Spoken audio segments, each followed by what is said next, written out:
Okay, it's a little late, but so what? Just take it. So, here we go. Episode 3 of Cloak and Dagger. Stained Glass, I believe it's called. And picks up right where the premiere left off. The premiere was a 2-hour episode, episodes 1 and 2. And this is the second week, third episode of Cloak and Dagger.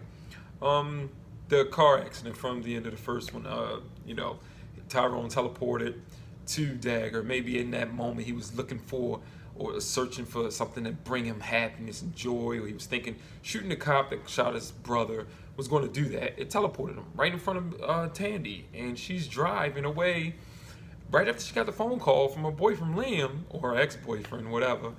And she's just like, oh well, whatever, I'm already gone, I'm out of this town or whatever. She crashes into a tree, so she's hurt, she's getting up.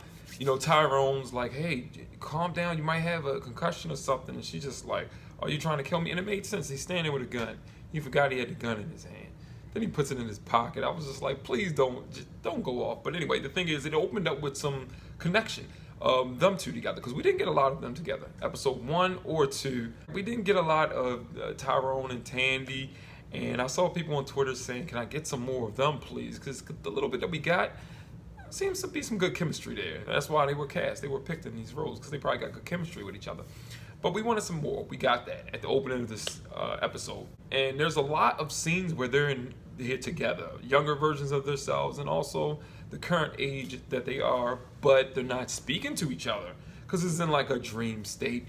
But we get some more interaction with them by the end. Just a little teaser of what's to come.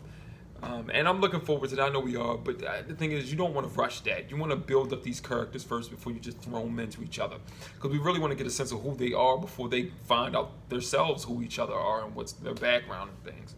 So I think that's just the best way to do the show. We got plenty of episodes coming, so they got plenty of time. I forgot, the girl that has a crush on Tyrone, she's really into him, so she keeps trying to spend time around him. She notices something's wrong with him, so she's like, you know what, I think I know somebody who might help.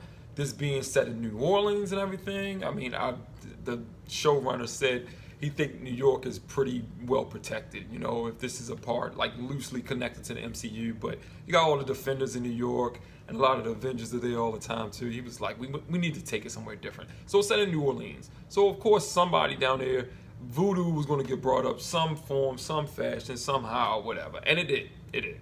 So the black boy goes see this voodoo priestess who probably can help him get rid of this anger and this poison that's in him, supposedly.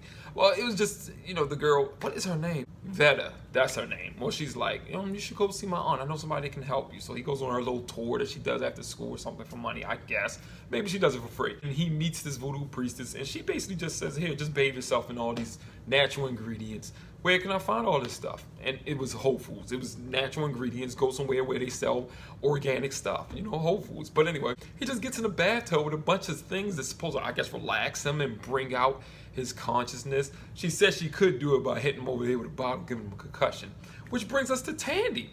Because Tandy, driving the car, after that car crash, he told her she might have a concussion. Tyrone's like, you might have a concussion or something. And she did have one. So she's trying to skip town. She's running, away from everything like she did all her life. And her concussion kicks in because she's sitting in a chair taking a moment to rest or whatever. And she enters this dream state or whatever, or this connection she has with Tyrone ever since they both got their powers when they were kids. She sees him as a kid. She sees his brother. She sees it's like their memories. They visit each other's memories, because Tyrone, when he was in his bath, and he got naked in the bathroom with that girl when he snuck home. It was like, girl, can't you go in my room and wait? I'll take this bath. Tell me what to do. I'll go do. But no, she was in the bathroom. But anyway, he's in the bathtub, fully naked. He enters the same dreamlike state, but it's like he's experiencing her memories, Tandy's memories. They're connected. If you watch the first episode, you know why. He's seeing her always trying to run away from the things that bother her in her life. She sees him suffering with some anger issues and the regret that his brother lost his life. What she's experiencing is seeing him trying different solutions to get rid of the anger inside of him, thinking about killing the cop, hanging the cop, and it always turns out bad. He always dies. He's seeing her run away from everything, and it always leaves her with, even more sadness and hurt. So he's telling her, you have to do something different. Stop running away. She's telling him, you have to try something different. Stop trying to solve it with violence or in a way where you're releasing your anger out on this person or something like that. So that was pretty cool. You know, I dig that episode. It was cool for them to understand where each other's coming from, even before they sit down and have a real conversation with each other about who I am, what I've been going through, and everything. They kind of see what's going on with each other. So she has a change of heart. She gets off the bus that she was planning to skip town in. She calls the cop who was looking for her, that cop that was barely talking in the premiere episodes, and she lets her know. But then she finds out, oh, well, you know, it's been taken out of my hands by people with more authority, because the cop with the scar that killed, you know, Tyrone's brother, obviously knows this kid or something like that, the one that was trying to rape Tandy in the alley, and now he took the case away. They closed it. They're saying, oh yeah, we found some junkie that's dead, and you know, he was the guy who stabbed him. Lying. So now Tandy's mad. Tyrone figured out, hey, she's at this church. I'm going to wait for her. This is where she be at. And he meets up with her. And he has a change of heart about how he's going to, I believe he has a change of heart about how he's going to handle what's going on with him. But either way, because of the visions each of them have, they're like, I got to get some answers. I got to find out this. So they meet up. And that was the end of the episode. They're talking about they have to have a conversation. We got to talk. Setting it up for a nice episode 4, I believe, and I can't wait for that. So I think this is where the series is really going to become what we're waiting for. You know what I'm saying? People want to see them interacting already, tackling their problems together, him helping her or her helping him, whatever problems they face with each other. You know, there's lots of drama in the show, so it's going to be good. You know that, if it's got drama. This was a good setup episode. I felt like this was a setup episode. It was still setting things up for when they finally start being around each other. I think this is the point where we're going to see a lot of them interacting with each other.